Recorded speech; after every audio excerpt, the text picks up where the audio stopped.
कक्षा 12वीं में हम लोग अध्याय 8 पढ़ेंगे, जिसका नाम है डी तथा एफ ब्लॉक तत्व। ये जो पाठ है बहुत महत्वपूर्ण है, क्योंकि एक ही प्रश्न आएगा 5 नंबर का।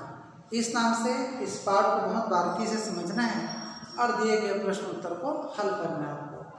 तो सबसे पहले हम लोग पाठ का अर्थ समझेंगे डी तथा एफ ब्लॉक के तत्व। डी तथा एफ ब्लॉक के तत्व क्या है, तो आप लोग बताना कि ये जो आवर्त सारणी है 11वीं में अध्ययन की हो और 12वीं में, ये आवर्त जो सारणी है, इस आवर्त सारणी को कितने समूह में बांटा गया है? वर्ग या समूह, मतलब कितना है संख्या? 18। और ये जो रेखा है इस प्रकार से, ये सब कहलाता है आवर्त। क्या कहलाता है? आवर्त। इसकी संख्या कितना है? 7। तो आधुनिक आवर्त सारणी को 18 समूह और 7 आवर्त में बांटा गया है, ये पता है आपको। तो ये यहाँ से लेकर के ये 18 यहाँ तक हुआ। तो ये दो, ये जो पहला समूह है वर्ग 1 वर्ग 2, इसे कौन सा ब्लॉक कहते हैं? एस ब्लॉक तत्व। इलेक्ट्रॉनिक विन्यास के आधार पर आधुनिक आवर्त सारणी को 4 ब्लॉक में बांटा गया है। एस ब्लॉक तत्व, 13 से लेकर 18 को पी ब्लॉक तत्व, और 3 से लेकर 12 तक को क्या कहते हैं? डी ब्लॉक तत्व। और अलग से जो है 2 ब्लॉक में यहाँ पर इस प्रकार, इसको कहते हैं एफ ब्लॉक तत्व। ठीक है। तो इलेक्ट्रॉनिक विन्यास के आधार पर आधुनिक आवर्त सारणी को 4 भाग में बांटा गया। एस ब्लॉक तत्व, पी ब्लॉक तत्व, डी ब्लॉक तत्व और एफ ब्लॉक तत्व। क्यों इसको एसपीटीएफ कहते हैं? क्योंकि अंतिम इलेक्ट्रॉन इसी ऑर्बिटल में प्रवेश करता है। एस ऑर्बिटल में प्रवेश करता है तो एस ब्लॉक तत्व, पी ऑर्बिटल में अंतिम इलेक्ट्रॉन प्रवेश करता है तो पी ब्लॉक तत्व, डी ब्लॉक तत्व डी ऑर्बिटल में प्रवेश के कारण, और एफ ब्लॉक तत्व एफ ऑर्बिटल में प्रवेश करने के कारण। तो डी ब्लॉक तत्व कोई पूछे आवर्त सारणी में कहाँ से कहाँ तक या किस समूह से किस समूह तक के तत्व को डी ब्लॉक तत्व कहते हैं, तो बताओगे वर्ग या समूह 3 से लेकर के 12 तक, वर्ग 3 से लेकर के 12 तक के तत्वों को डी ब्लॉक तत्व कहते हैं। और अलग से जो बना हुआ है इसको एफ ब्लॉक तत्व कहते हैं। ठीक इस सारणी के नीचे में, और इसे कहते हैं दुर्लभ मृदा तत्व। ध्यान दो, एफ ब्लॉक के तत्व को क्या कहते हैं? दुर्लभ मृदा तत्व कहते हैं। ठीक है। तो कोई पूछे डी ब्लॉक तत्व को संक्रमण तत्व भी कहते हैं। डी ब्लॉक तत्व को क्या कहते हैं? संक्रमण तत्व कहते हैं। और एफ ब्लॉक तत्व को दुर्लभ मृदा तत्व या आंतर संक्रमण तत्व कहते हैं। ध्यान दो, डी ब्लॉक तत्व को संक्रमण तत्व माने ट्रांजिशन एलिमेंट्स, और एफ ब्लॉक तत्व को आंतर संक्रमण तत्व कहते हैं। और ये 2 प्रकार का होता है, एक होता है लैंथेनाइट और एक होता है एक्टिनाइट। तो पहले हम डी ब्लॉक तत्व को समझेंगे, उसके बाद फिर एफ ब्लॉक तत्व को समझेंगे। तो एफ ब्लॉक तत्व को दुर्लभ मृदा तत्व या अंतर संक्रमण तत्व, ये 2 प्रकार का है, 2 भागों में वर्गीकृत किया गया है, लैंथेनाइट और एक्टिनाइट। तो ये प्रश्न पूछे आपको डी ब्लॉक तत्व को संक्रमण तत्व क्यों कहते हैं, तो बताना आवर्त सारणी में डी ब्लॉक के तत्व के बाएं तरफ कौन सा ब्लॉक है? एस ब्लॉक, और दाएं तरफ कौन सा ब्लॉक है? P block. तो डी ब्लॉक तत्व के कुछ गुण एस ब्लॉक तत्व से मिलते हैं और कुछ गुण पी ब्लॉक तत्व से मिलते हैं, क्योंकि दोनों के बीच में है। इस नाम से इसे संक्रमण, दोनों के गुण मिलाने वाला तत्व कहते हैं।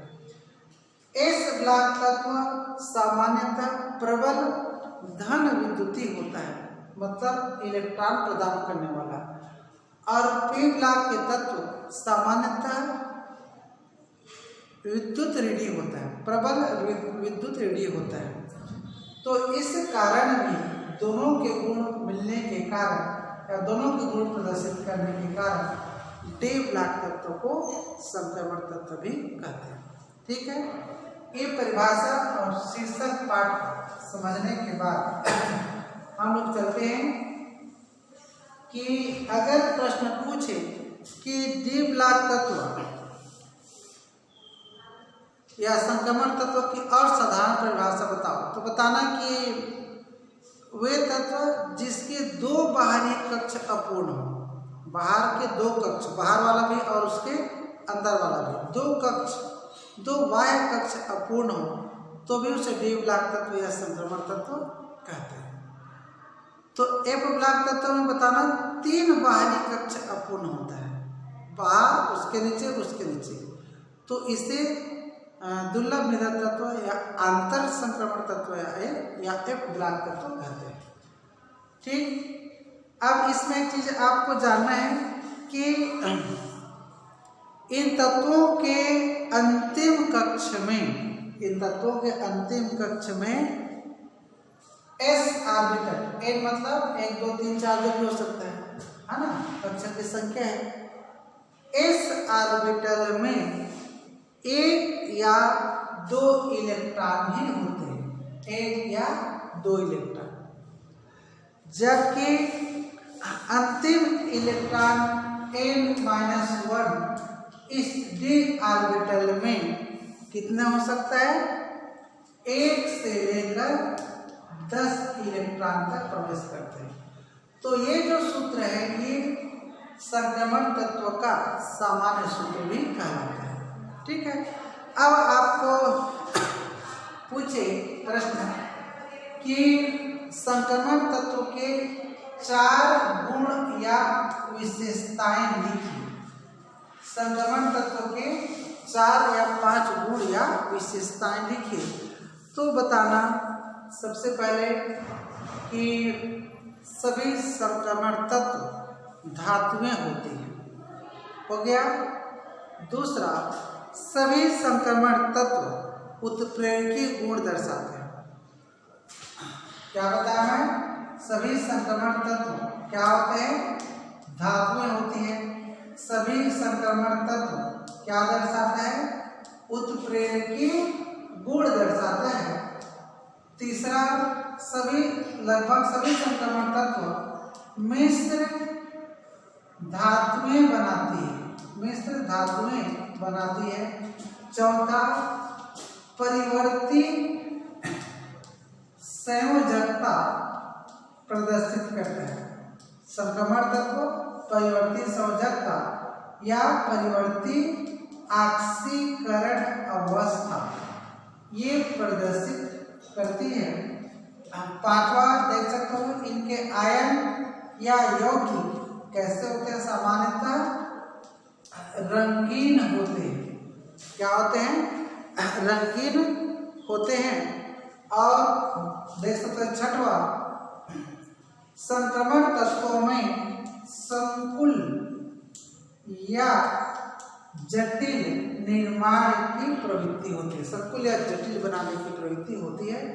तो सभी संक्रमण धातुएं होती है, सभी संक्रमण उत्प्रेरकी गुण दर्शाते हैं, सभी संक्रमण तत्व मिश्र धातुएं बनाती है, परिवर्ती संयोजकता प्रदर्शित करती है। इनके आयन या यौगिक रंगीन होते हैं और संकुल बनाने की प्रवृत्ति होती है। तो इन विशेषताओं को कारण के रूप में पूछ सकता है कि सभी संक्रमण तत्व धातुएं होती है, क्यों?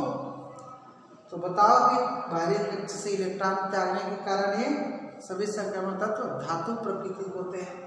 उत्प्रेरकी संक्रमण तत्व उत्प्रेरकी गुण दर्शाता है, क्यों? इसका भी उत्तर देखना है आपको। मिश्र धातुएं क्यों बनाती है, प्रवृत्ति संतत। तो सारे विशेषताओं को कारण बताओ के रूप में भी बोर्ड पूछता है। अब हम लोग गुण के बाद देखेंगे कि संक्रमण तत्वों का वर्गीकरण। क्या देखेंगे, संक्रमण तत्वों का वर्गीकरण। वर्गीकरण तो अभी सबको पता है, इंग्लिश में क्या कहते हैं, क्लासिफिकेशन। तो संक्रमण तत्वों को 4 श्रेणी में बांटा गया है। ध्यान रख दो, प्रश्न इंपॉर्टेंट आ सकता है। संक्रमण तत्वों को 4 श्रेणी में बांटा गया है। सबसे पहले जो श्रेणी कहलाता है वो है प्रथम संक्रमण श्रेणी। क्या कहेंगे? प्रथम संक्रमण श्रेणी। इसे 3D श्रेणी भी कहते हैं। प्रथम संक्रमण श्रेणी को क्या कहते हैं? 3D श्रेणी कहते हैं। इसमें ये इसके नियम का सूत्र है, पता है आपको? कौन सा सूत्र है इसके नियम? परमाणु क्रमांक कितना होता है? 21। इसके नियम 21 से लेकर जिंक परमाणु क्रमांक कितने? 30 तक कुल कितने तत्व होते हैं? 10 तत्व। आपको बताना पड़ेगा। प्रथम संक्रमण श्रेणी में इसके नियम परमाणु क्रमांक 21 से लेकर जिंक परमाणु क्रमांक 30 तक 10 तत्व होते हैं, लिखना पड़ेगा। दूसरा देखेंगे हम लोग द्वितीय संक्रमण श्रेणी। ये द्वितीय संक्रमण श्रेणी, इसे 4D श्रेणी कहते हैं। क्या कहते हैं? 4D श्रेणी कहते हैं। इसमें इट्रियम, ये वाई, क्या नाम है इसका? इट्रियम परमाणु क्रमांक 39।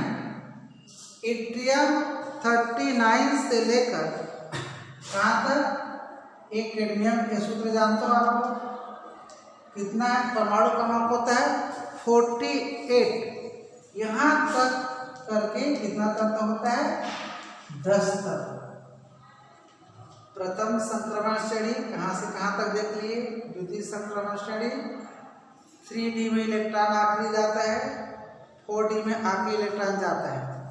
2 हो गया। आप देखेंगे तृतीय संक्रमण श्रेणी। क्या देखेंगे? तीसरा तृतीय संक्रमण श्रेणी।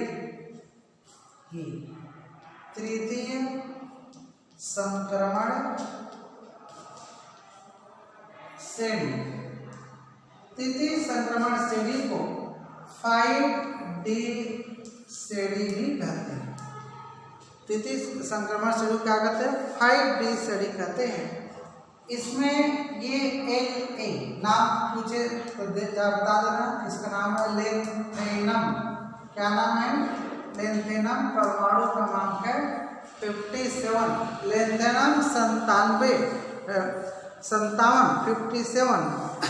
से लेकर मरकरी, जानते हो आप लोग, है ना? 57 से लेकर मरकरी, इसका परमाणु क्रमांक बीच में जो छूटा हुआ है, टोटल कितना तत्व है? 10 तत्व है। तृतीय संक्रमण श्रेणी में लेंथेनम 57, समझ में आ गया ना? आवर्त सारणी में 57 के बाद 58, 59 ये बदलता है, इसमें जाता हो अंतर संक्रमण श्रेणी। आवर्त सारणी देखोगे आप लोग 57 के बाद क्या आता है? लेंथेनाइट। और 89 एक्टिनियम के बाद आता है एक्टिनाइट। तो आवर्त सारणी को आप सामने में रख के देखोगे तो ये नहीं गिनोगे 57 से 80 तक 10 तत्व नहीं होता है। आवर्त सारणी में आप क्रम देखना, आपको 57 से लेकर 80 तक में 10 तत्व ही मिलेगा, क्योंकि 57 के बाद लेंथेनाइट में चला गया तत्व, तो बीच के तत्व खाली हो गए। ठीक है। और 10 तत्व। और चौथा है चतुर्थ संक्रमण श्रेणी। इसे 6D श्रेणी भी कहते हैं। चतुर्थ संक्रमण श्रेणी को 6D श्रेणी कहते हैं। यहाँ पर वही बात है AC, क्या नाम है? एक्टिनियम।